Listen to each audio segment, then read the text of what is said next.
Hey guys, welcome back. We've got another green heater. And let me show you, if you get an ROL error, what's happening is the flames are rolling out of the heat chamber and they're getting up here close to the gas inlet.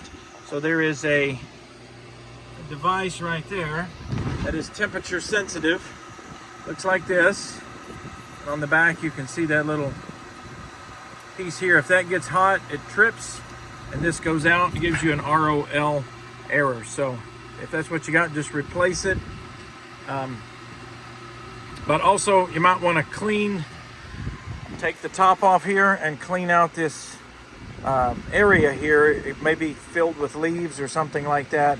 9 times out of 10 there's an obstruction, and that's usually leaves, or really windy days will cause that flame to roll back up out of there and trip that sensor. So real easy to replace too. Let me show you this. This just pulls up and comes out real simple.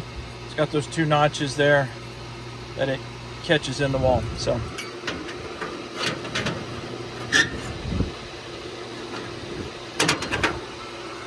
super easy to replace. Hope that helps.